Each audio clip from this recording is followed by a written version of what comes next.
সময় বদলেছে, মাঠ বদলেছে, কিন্তু বদলায়নি একটা জিনিস, মেসির রাজত্ব। এক সময় কাকার সাথে তুলনা, পরে রোনালদো, আর এখন তুলনা করা হয় লামিন ইয়ামালের সাথে। ফুটবল ইতিহাসে এমন রাজত্ব আর কারো কি আছে? লিওনেল মেসি নামটা যেন এক ইতিহাস। ফুটবলে যেদিন পা রাখলেন সেদিন থেকেই শুরু হলো তুলনার যুদ্ধ। প্রথম দিকে ব্রাজিলিয়ান সুপারস্টার কাকার সাথে তার নাম উচ্চারিত হতো এক নিঃশ্বাসে।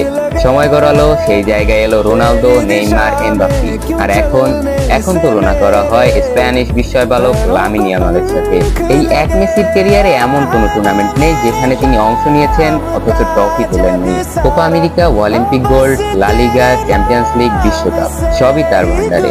আর তার সবচেয়ে বড় ব্যক্তিগত অর্জন 8টি ব্যালন ড'র, যা ফুটবল ইতিহাসে এক অনন্য রেকর্ড। আজকের দিনে দাঁড়িয়ে নতুন প্রজন্মের প্রতিভাবানদের সাথে মেসির নাম তোলার মানেই হলো সে খেলোয়াড়টা কত বড় হতে পারে তা বুঝতে পারা। কারণ মেসি হলো এমন এক